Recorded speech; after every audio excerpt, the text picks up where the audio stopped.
Welcome to Flakemiri, boys and girls, children of all Gwent appropriate ages, I can say. This is a show about Gwent, but so much more, as we have often demonstrated on this program, this radio broadcast through space and time. I'm Flake, and I'm joined, as always, by one of my favorite people ever. This is Shinmiri. How are you, buddy? I'm great, Flake. Yeah, it's good to be back. Always exciting to record the podcast with you every week. We are on episode number 6, and you know what that means. Mm-hmm. It's Return of the Meta. And although this is a show about Gwent, we always dive into much more and explore all the tasty tangents along the way. Tasty Tangents could be a very good name for this show, honestly, because we do kind of branch off a lot, don't we? Mm-hmm. So today's episode is sponsored by 100% grain-fed organic free-range nothing. Yes, absolutely no sponsors for this video, but hey, we are still seeking sponsors should you be interested. And honestly, Shinmiri and I are ready to sell or promote whatever amazing product or service that you have to offer. We are shameless, but damn it, are we committed. So yeah, no sponsors for this one, but we're getting there, maybe? Maybe. We're shameless about a lot of things, including the Dagon rumor report not happening. Not happening. No. Yeah. Not at all.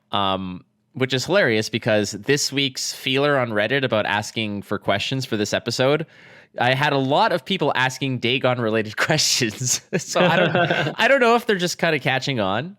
But they're buying into it. Possibly. A lot of them were like silly. It's like, is it pronounced like Dagon or Dagon? But they spelled it the same way. And then another one was, how tall is Dagon in real life? How did you know they didn't mean Dagon? Oh, I get you're right. Now that sounds like a Star Wars name. That is absolutely Dagon, like a Jedi named Dagon. That would definitely be a Star Wars name. But yeah, nothing happening, unfortunately for Dagon friends. But what did happen 3 years ago, Shinmiri, in 2018, this week in Gwent history, 3 years ago, Gwent introduced what was called at the time the Gwent Skirmish event, which is essentially a tournament for streamers with a small amount of money on the line. But what was cool about this was two things. Number one was that the tournament was represented by a streamer from a specific country. So you couldn't have two from Poland or two from the United States or two from Canada or whatever. It was 8 streamers, but the lineup for this is essentially as blast from the past as you can get, because I'm looking at this and I believe only one of these players still streams Gwent. Yeah, I think you're right. I'm looking at the list as well. Lead us through this, because there's definitely some memories to dig into with this crew. All right, so from Great Britain, we've got Crokies. And the great thing about Crokies, actually, is his success in Magic, like Magic the Gathering, has been obscene. He went to Magic when Arena came out, I believe, and the popularity for Crokies is not necessarily just because he's an entertaining dude, but his skill in the game is unheard of, because he was constantly like a number one player every season, within the top 10 every single season. And that's one way to honestly, garnish one hell of a following, is to have the entire Magic community copy your decks because you're that good. That is a good thing. Ash Lizzle from the Netherlands was another one, also streaming Magic currently, I believe. And you, myself, and Ash Lizzle all were at Gwent Challenger 4 in Skellige.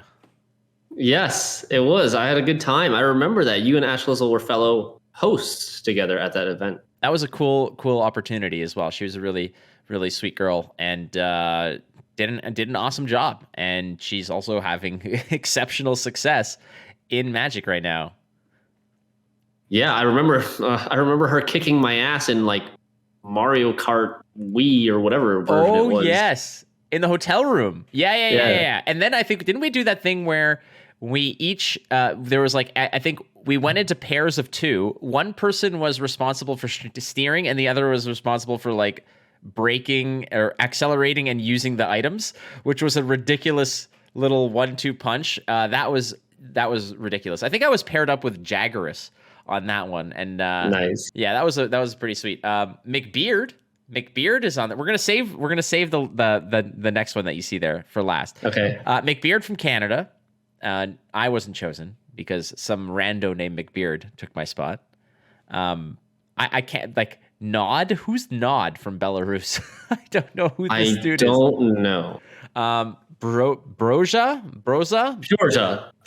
Georgia. From Poland. I think so. I remember meeting him. He's a cool dude. He's a pretty big streamer from Poland back in the day. I don't know if he streams anymore. I haven't seen his name around, so I guess not. Maska from Korea. Mm-hmm. And I mean, Sir Pumpkin from the USA. I guess you weren't around back then. I was around, but Pumpkin was much bigger than me. So I think it was totally reasonable that they would get him from the US as the first participant. Because originally, I think they may have been planning on doing more of these, but they ended up only doing one, right? Yeah, they did one. And I don't know if it's just because this didn't sort of catch the wave that it wanted to, but I remember watching some of this, and it was actually kind of cool because some of the players along, like someone like McBeard really digs into the narrative of these things and was representing Canada and kind of had a lot of hype surrounding by it.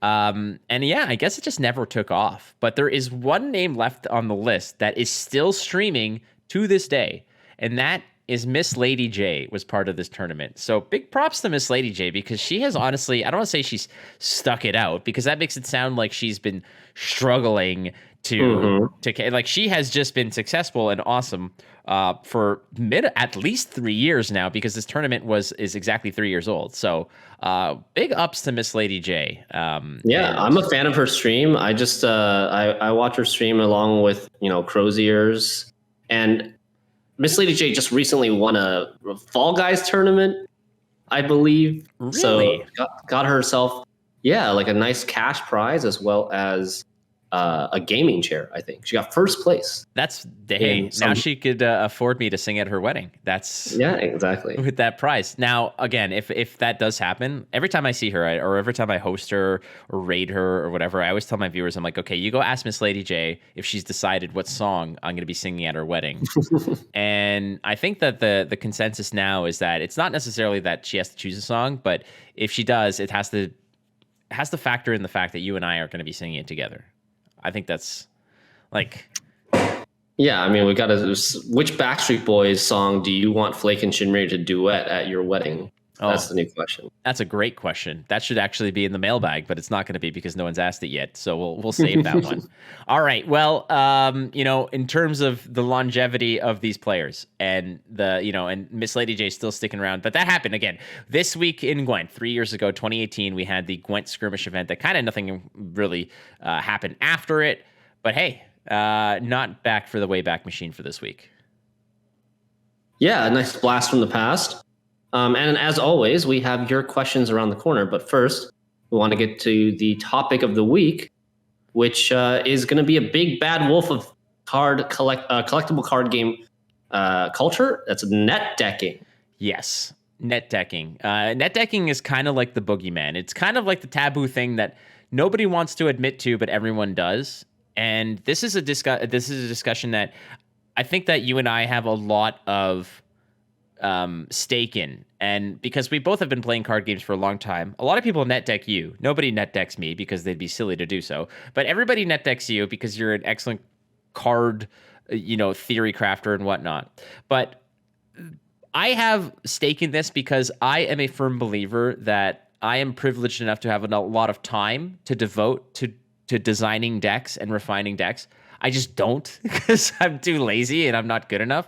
But not everyone out there does. And I think that there's a stigma surrounding netdecking that you and I should address and discuss, because people who crap on netdecking and netdeckers are wrong. And I will flat out say that. I agree. I think there's nothing shameful or wrong about netdecking. And it's human nature. It's the reason why human civilization and culture has been able to advance to this level over the thousands of years that we've been around, because we learn from other people and we copy what works. Right. No, I mean, I like, mean, like you think that? like, Okay, no, you go first. I was gonna say, like, hating on netdecking is like saying, everyone should come up with their own mathematical proofs on how to, do algebra or calculus. Like, you should not be able to lean on the discoveries of people from the past. It doesn't make any sense. It's like imagine two groups of people that are trying to design an airplane.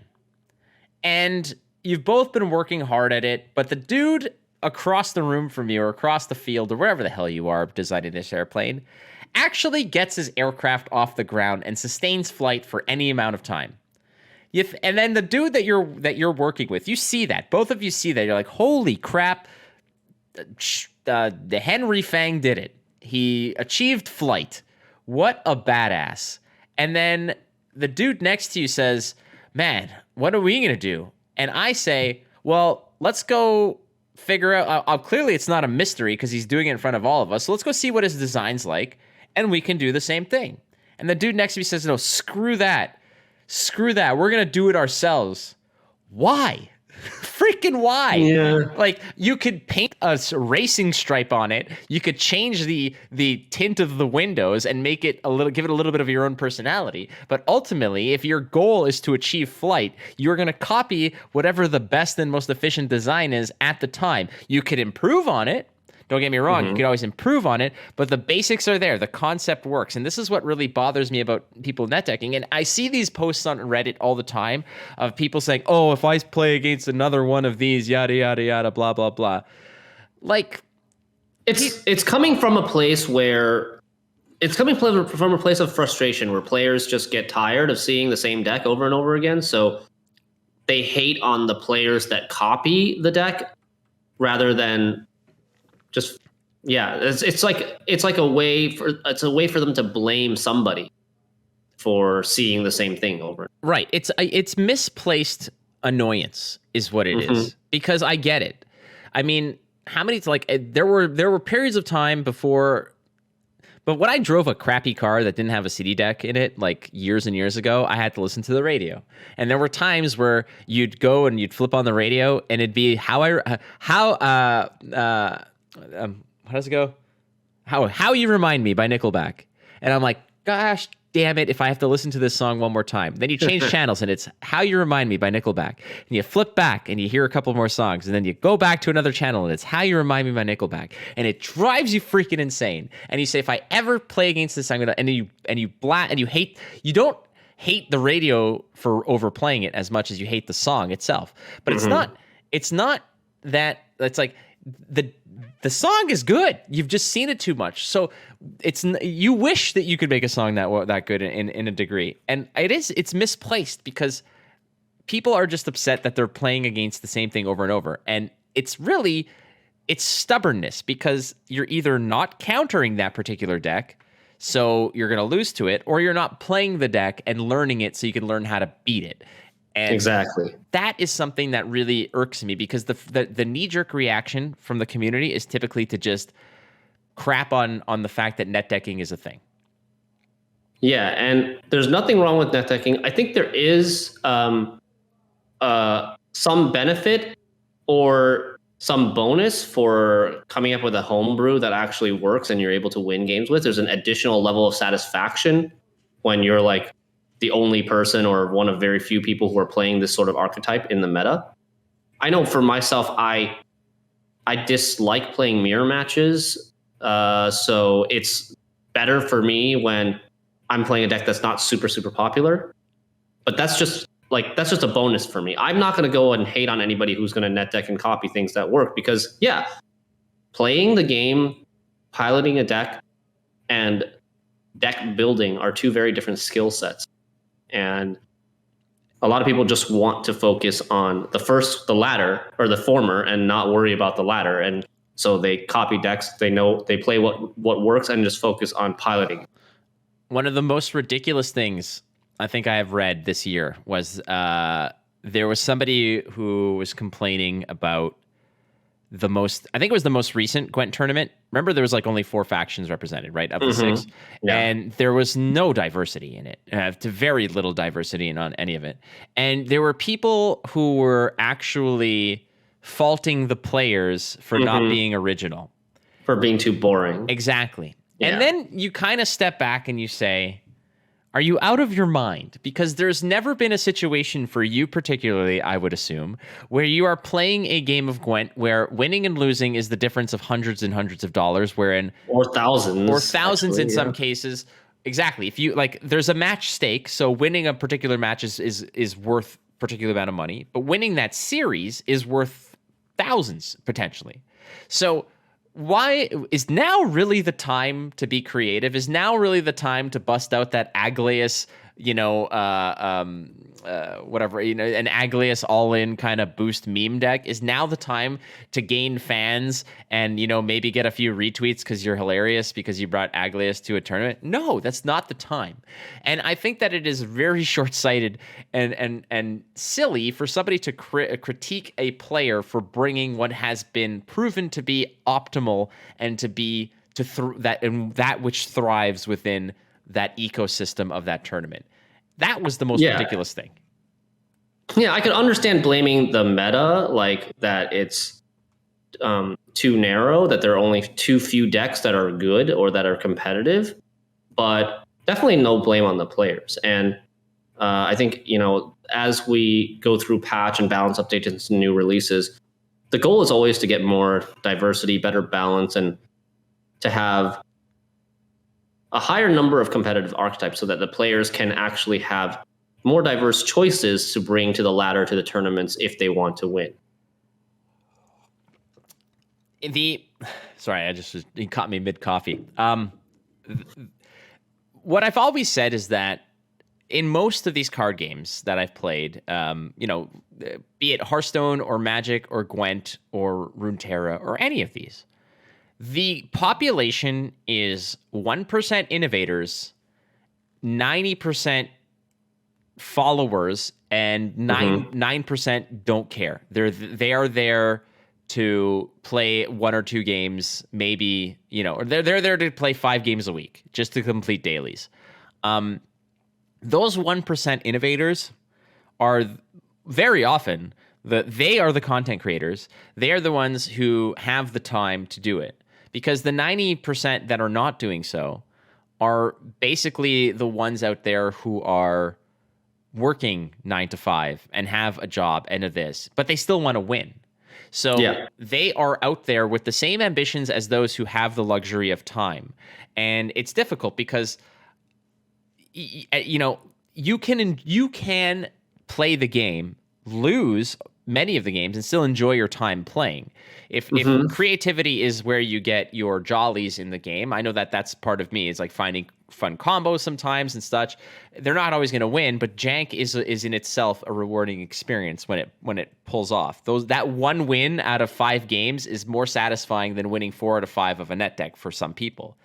Do you remember Repelmer? Yeah, absolutely. I remember Repelmer. He was a guy who spent literally 9 months repeatedly jamming the same deck so that he could randomly hit Shawnee from Uma's Curse to get to play Shawnee in a Skellige deck to resurrect like a strengthened champion. And he had a ton of fun doing it. He just played the same thing, rolling the dice all day long for 9 months, and he finally got it after 9 months, like a day before the homecoming patch. Which is crazy, but there are people out there like him who just, they play for different reasons than maybe somebody like me who plays for more competition, to play better decks, to win. But I think, you can play this game in a lot of different ways, and there's no one right way to play it. There was a time, like you said, Repelmer spent months and months to just get that one roll, right? That one random roll. And I could only imagine the exuberance when you hit that Uma's Curse and you find, I guess it's the Shawnee or whatever it is, you find the card you need. I built a deck once where it used Becker's Dark Mirror or Twisted Mirror. Which one was it? Was it BTM? Twisted Mirror? Dark Mirror? Yeah, originally Twisted Mirror. Yeah. So the card is basically, if a unit is damaged, heal it and boost it by the amount damaged. So I would hit the Caranthir on the spear tip to damage it by 11, and then I would. It was like the best like 3-card punch. It was like Caranthir onto that, and then it would be Becker's Twisted Mirror, and then a spear tip. Like 3 cards worth, 40 some odd points or whatever. And it was like a decent, but it was like ridiculous, The problem is, it's an eggs in basket, all in one basket situation where your win condition is literally a 1-point unit on the board. So any ping, any ping, any stupidity, any random act of sadness would just ruin it. And I remember spending just one day trying to pull it off, and I was pulling my hair out of my head because of how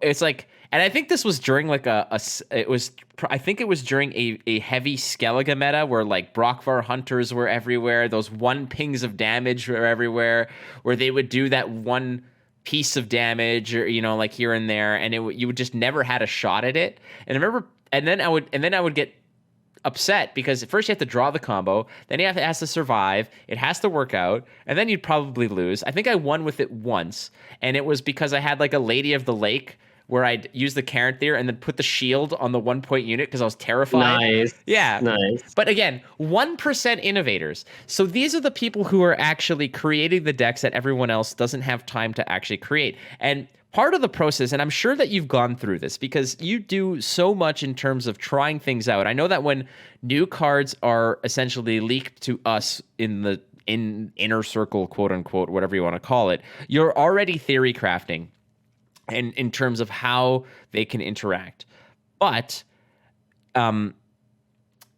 for people like us, we don't have that kind of luxury to go through the gauntlet of not just the time it takes and the thought and the creativity, but also the absolutely brutal feeling of losing and losing and losing and losing. So like, I don't blame people who are net decking because they're essentially taking a shortcut from the design and creativity process, the grueling testing process, and then through to the refinement. They have basically fast passed themselves to the refinement and improvement stage, and that's fine. Yeah, and that's the thing, right? Like, there's different levels of net decking, you can say. Like, I think there are plenty of people out there who will get an original deck idea from somewhere else, copy it, play it a few times, maybe start tweaking it once they get a little bit better understanding of how the deck works and what their meta is like, where they are on the ladder, and how to adjust the deck to better face what they're seeing. And also, if a net deck is popular, the best way to understand how to beat it and what its weaknesses are to play it yourself and to get an idea from a first-hand perspective. Right. I mean, if this is the other thing that bothers me, it's like, I get it. You're complaining that you're facing against the same deck all the time. Clearly, it's a good deck. Why are you not learning from this to beat it? For instance, this all-in mage shenanigans. I think we were talking about this last episode. We were talking about we were talking about how to improve Inspired Zeal, and you were saying that nobody plays anything but Inspired Zeal unless you're doing some sort of all-in mage shenanigan nonsense where you need to get the cards. Well, I started playing Masquerade Ball that week, and you play Vincent, and you play Imprisonment, and the amount of basically Alzur's double cross into Defender, Vincent kills it, and they forfeit. It's like, if you are losing to that all-in deck, you need to you need to refine things. You need to change things. Now, obviously, mages these days with Letitia and all this other nonsense, it's not as clear cut because you have like a 900 mages that you have to deal with. But there are ways to beat it, and this is why, for instance, something like Mill became popular when a lot of those like hyper thin lists were popular because Mill absolutely punishes those lists. So that is a correction, but people were net decking also the correction. So people would then correct that, and there was this constant sort of ebb and flow of decks and net decks and people reacting to them. And again, what people need to stop doing is complaining and having this sort of bad image of what a net decker is. A net decker isn't somebody who is just stupid and wants to get a good idea off someone else's back, because frankly, there are not that many great ideas or great decks that are able to be built. A net decker is somebody who says, I am willing to try this. I do not have time to be creative, test, go through that whole, several hours or several days process so that I can have one good deck so that I can complete my dailies so I can do my thing and have a free-to-play experience. Yeah. It's not something to demonize at all. No. And I just see it a lot, and a lot of people have this bad stigma that net decking is just someone being lazy and stupid. It is absolutely not. It is someone who is actually being smart about things and letting the bigger brained and smarter people do the legwork and them improving upon that process. Now, I will say this, that there are some pretty, less than big brain net deckers out there who make absolutely terrible decisions because they have seen the deck and think that it is an autopilot deck, and they follow the guide, and against good players they'll lose because they're making bad decisions given game circumstances. And oh boy, oh my, have I come across some of those in this past week where you'll see the deck and you're like, I know what this deck wants to do, but I'm going to present them a situation where they might not want to take it. And it's like, okay, like I would present, for instance, like those mages. It's like, I know you want to get to four patience. So what I did was I passed at 8 cards, and I'm like, okay, I'm passing at 8 cards because I'm not going to let you grow because I can't touch your mages.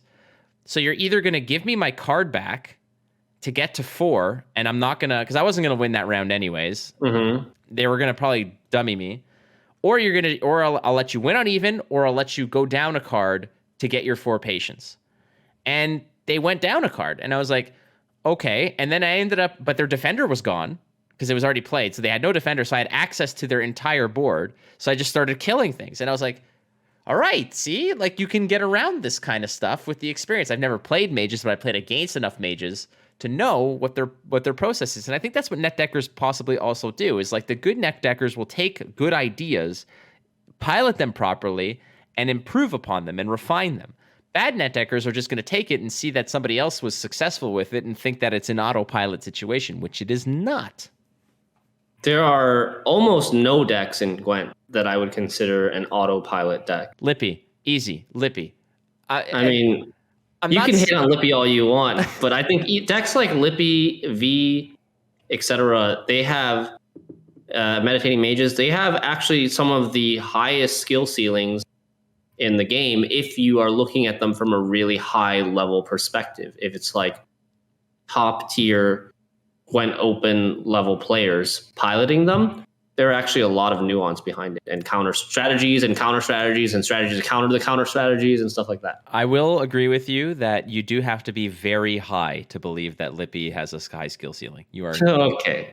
All right. I think that concludes the net decking portion of this podcast. We're going to move on to the mailbag now. Yeah, we'll be back. Too much Lippy hate. It's not. Yeah, it's not palatable at this point. We got in there, but it's all good. All right, let's move along to the mailbag.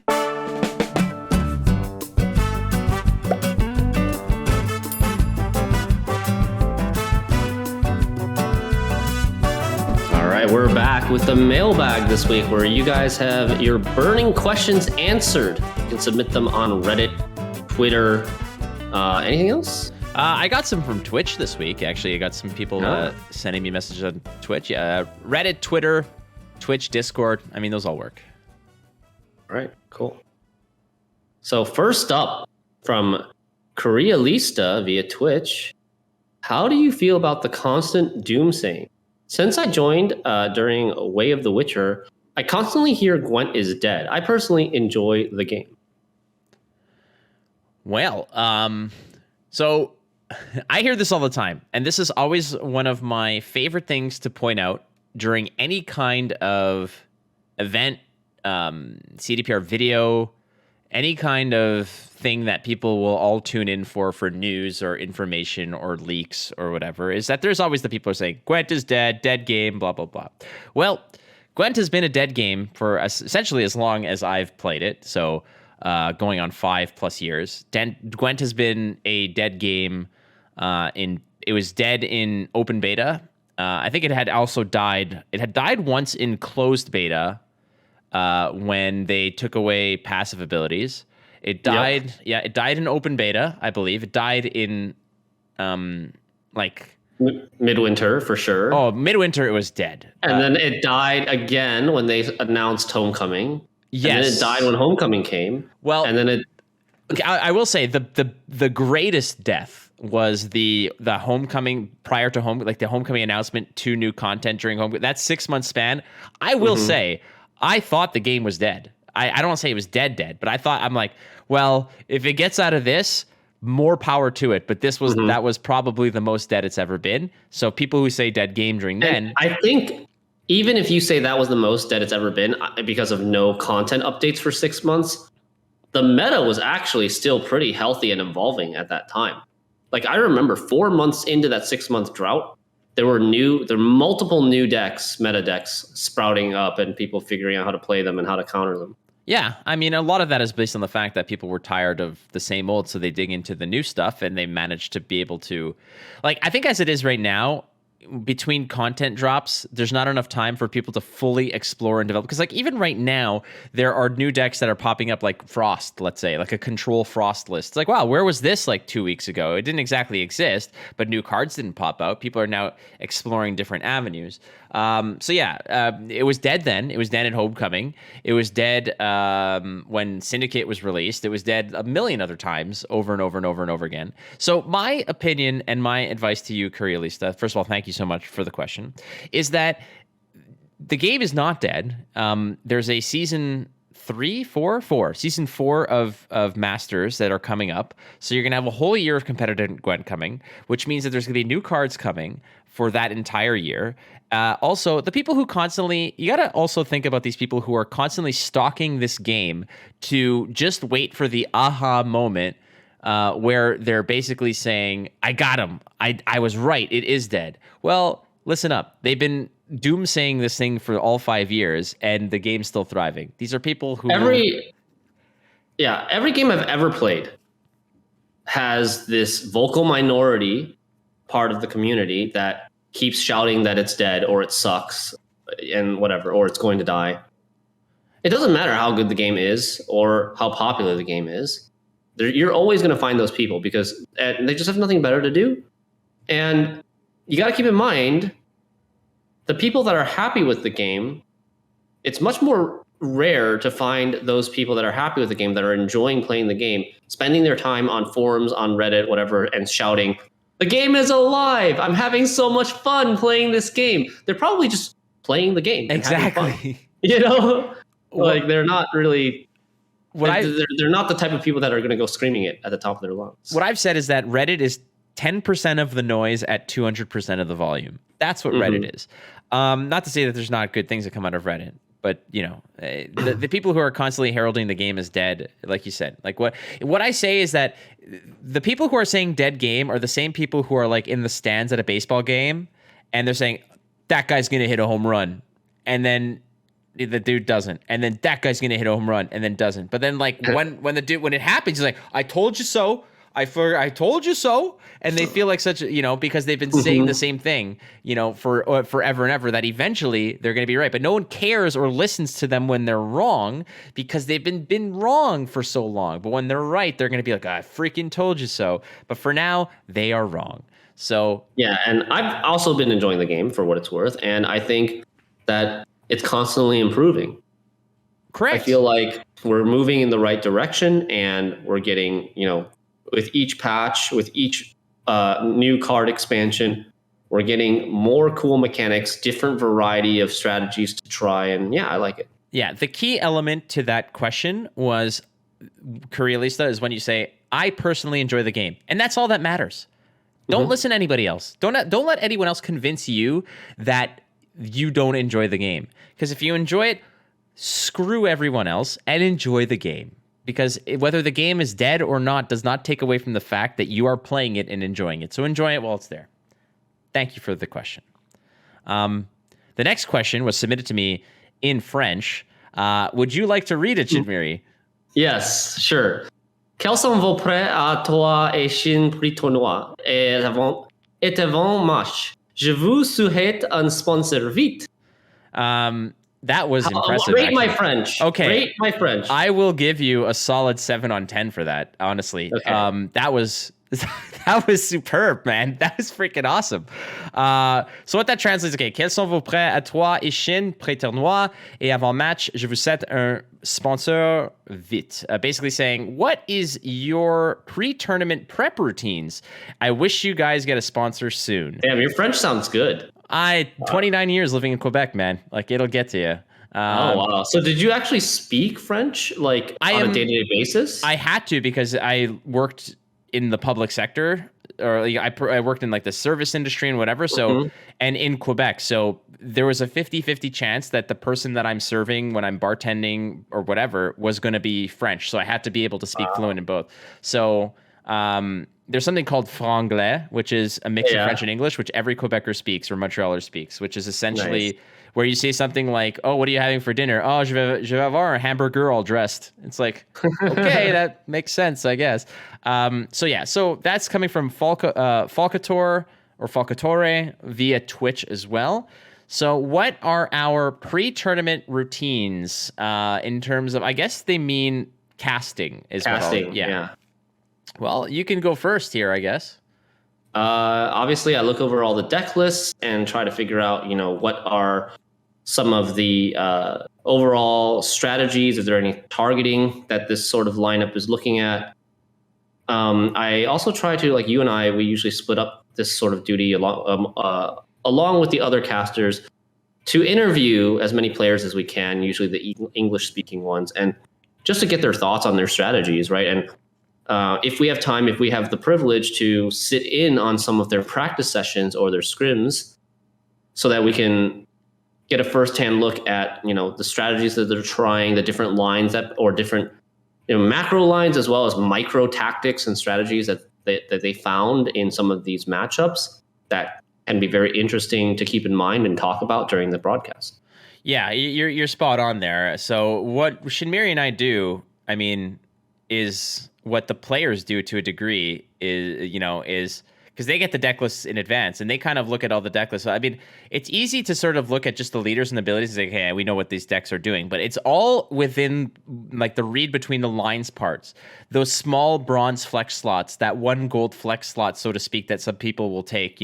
Are they running the heat wave, the tall punish, or are they going for, oh, this deck is running a lacerate? I guess they're kind of worried about X, Y, Z.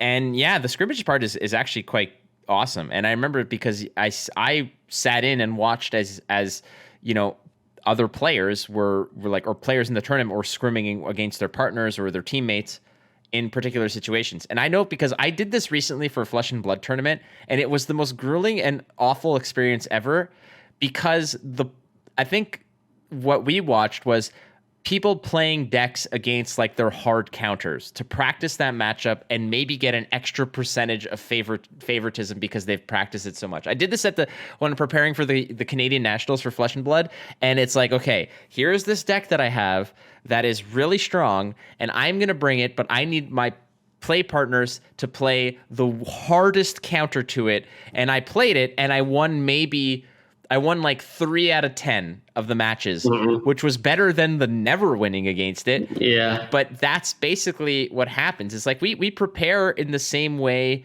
to a degree that players prepare. We watch the games and play the games ourselves because we need the muscle memory and the understanding of the situations that the players have. Exactly. We want to understand the matchups as well as the players if possible, so that we can give you the insight of what the players might be thinking. Yeah. And for those who might wonder, we do not give away any of this information to anybody. We get the decks ahead of everyone else. Ahead of everyone else.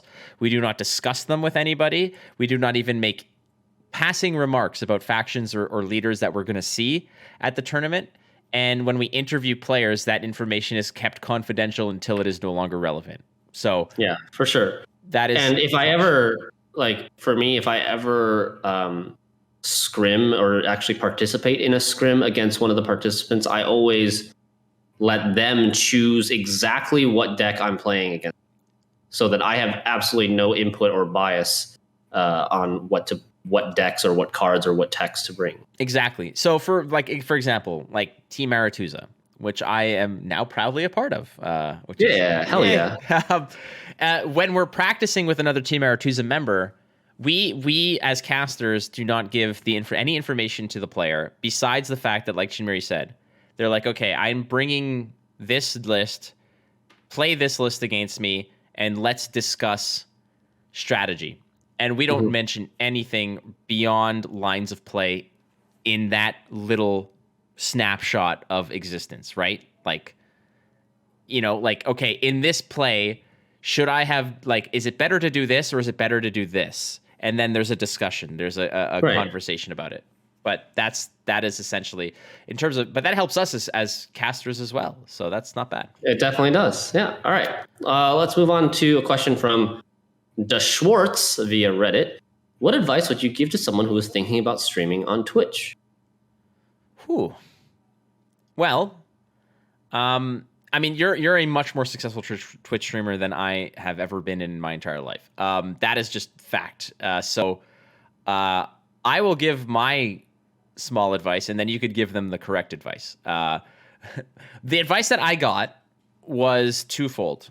It was consistency and I don't want to say professionalism, but quality, consistency and quality. So like any television show, if people know when to find you, they will be more inclined to seek you out.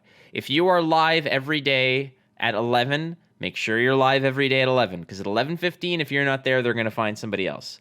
So that's part of it. If it's like, okay, every Monday, Wednesday, Thursday, or whatever, just make sure that you have a schedule that you adhere to. And the quality of your stream for 1,000 viewers has to be the same as the quality of the stream for one viewer. And that is an awkward thing to think about, because when you're talking to one person or nobody, it looks weird. But if somebody tunes in and you're not paying attention and you're just quiet and not speaking and not being engaging, people are going to tune out. So you're going to have to talk to yourself for a while, but eventually you're going to be talking to other people. That's the advice I can give. That was really good advice. I would echo all of that. And yeah, I think that's exactly the number one thing, consistency. On top of consistency and streaming at the same time every day, or having a set schedule so people know when to find you. Time slots can also be a really big factor when it comes to a smaller game like Gwent. Gwent doesn't have it's not like Apex Legends or Fortnite where it just has constantly huge streamers always streaming, right?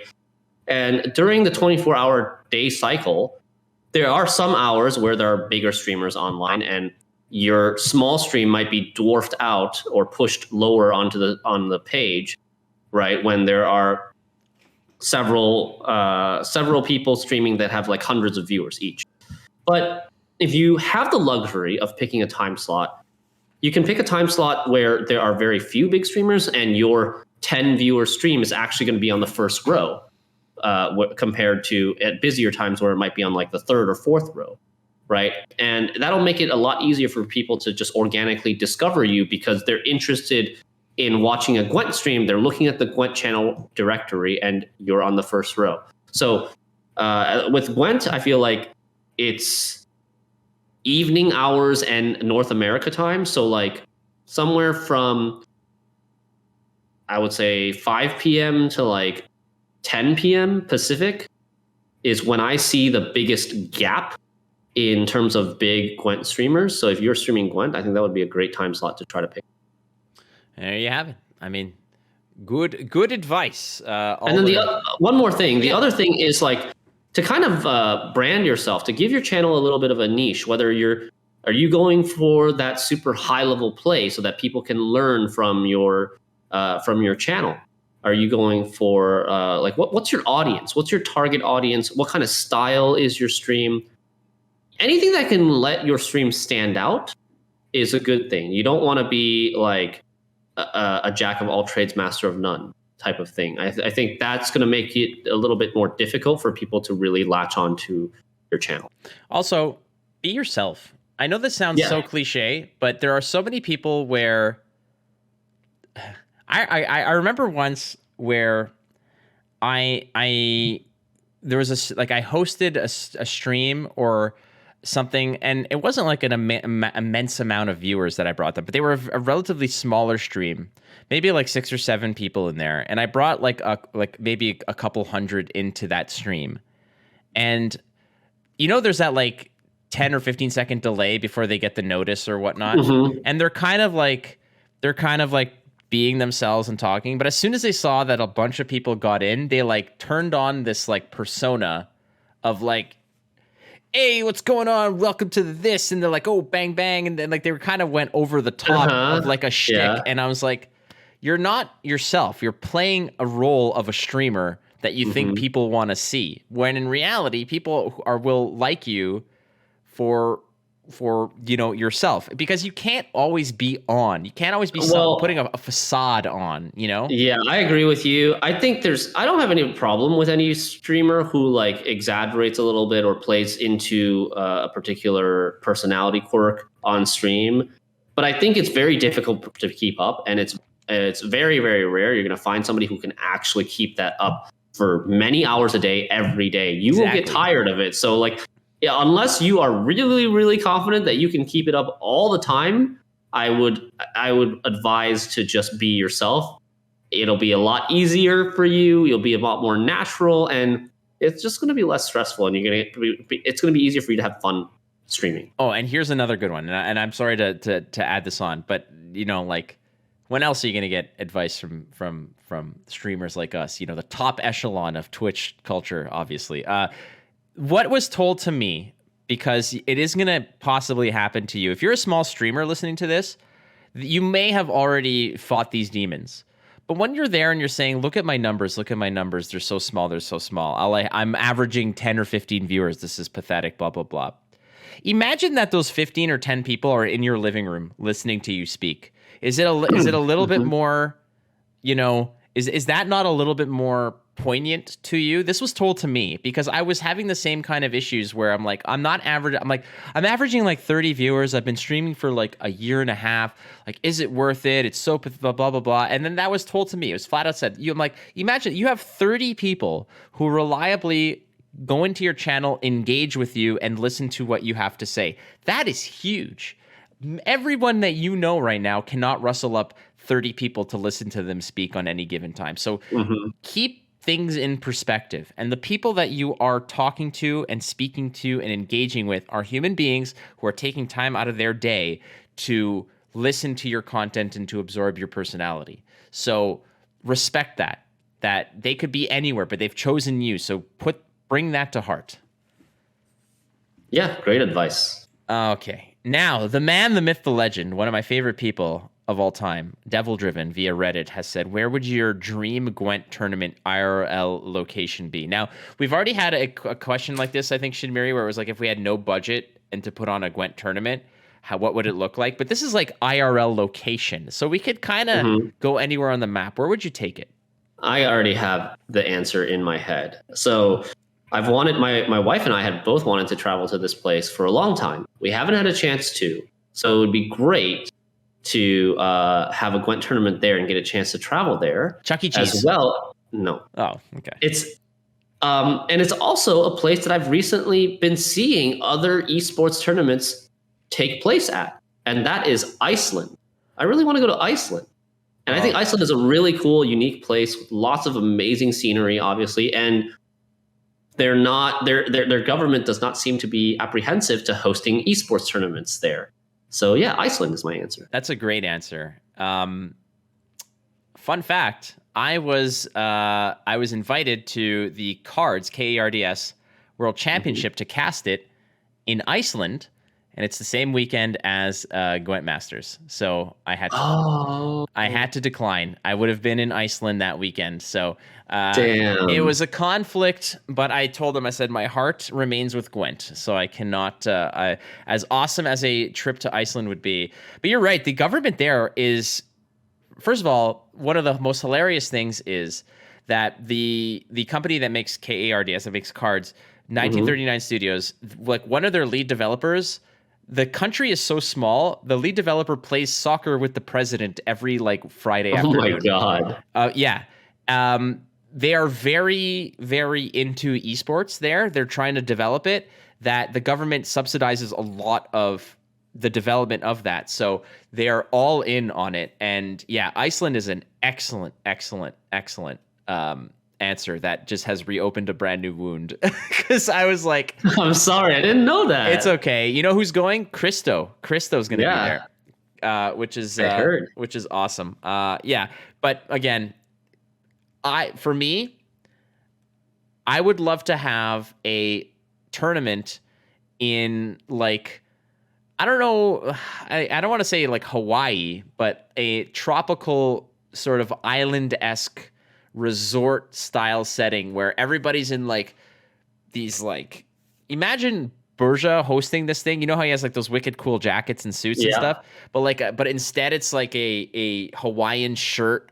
He's got the lei on, you know, he's drinking out of a pineapple. The players show up in shorts and flip-flops. Like, it's an outdoor venue. It's like probably humid and hot as hell, but still. That would definitely be cool. One of a kind. Right? Like, there's water and people show up on like little boats and it's like a volcano. The players are playing on like their iPads while on the pool, sitting in like this what is it, pool ring or like one of those like inflatable tubes? Yeah, inflatable tubes. Yeah, and they're just lying, staring at the sun, playing on their iPad. You and I are casting from the bar. We both have daiquiris going, and we're like, yeah, and then this happens, but who cares? Because look at the weather; it's beautiful here. I like how you take Iceland, a land of ice, and I have taken basically the complete opposite of it: the warm, sunny beaches of Hawaii. So yeah, thanks, Devil Driven. That's probably where I would go. And Gwent has had tournaments in some pretty funky locations. They had one in like a dwarven mine. Well, in like a Polish like salt mine or something. True story. Gwent Masters Season 1 was supposed to be in like a castle with like a vampiric theme. Really? Little did you guys know that was so. I think we could talk about it because I think it's done now, but. Here's a little tidbit. I'm pretty sure the reason why season 1 was postponed as much as it was because they really, really wanted to have it in a big venue, and they never got to. And they still wanted to do it because there was so much prize money committed to it that they didn't want to just have a small little spark of an event. They wanted a gigantic bonfire, and they didn't get it because COVID just didn't cooperate for as long as it did. And that's a little inside info, I guess. Yeah, unfortunate, but maybe one day. I still kind of hold out hope that maybe we'll get back to those bigger tournaments one day. We will. I have full confidence that season 4 will be, if not the first, then for sure the second event will be back on track. I have full confidence in that. I think we're on the right track. So, if you haven't been vaccinated, go get vaccinated, friends. That's my last piece of Flake advice. Good episode. I love you, man. I love you too, Flake. This is always really, really fun. I don't know what we'll call. I mean, if episode 7, next episode, we'll have. I guess we can continue the naming scheme, but we're gonna run out really quick. Yeah. Well, at the rate that Disney's pumping out Star Wars garbage now, we'll have something. We have at least 3 or 4 more. So before we dig into like the expanded universe, but hey, if anybody could do it, it's this clown. Okay, I got this whole brain isn't good Gwent play in mathematics. No. It's filled with Star Wars and random names of hobbits from books that like add-ons and stuff. So, all right, man. Well, hey, we love our viewers too. Thank you so much for listening to the show wherever you're listening to it. If you haven't already, if you're listening to it on the Gwentfinity YouTube channel, hit the subscribe button. Very important. If you're listening to it on a podcast platform like Spotify, Google, Apple, please follow and subscribe to that stuff. Whatever's free, don't give us money, but give us a positive review, a 5-star review, or however it works, because that really, really is the absolute best way that you can support us to get us a little bit more clout amidst the algorithm. And yeah, Shinmiri, man, again, always a pleasure, my friend. Same here. Thank you guys very much for listening, and we'll see you next week.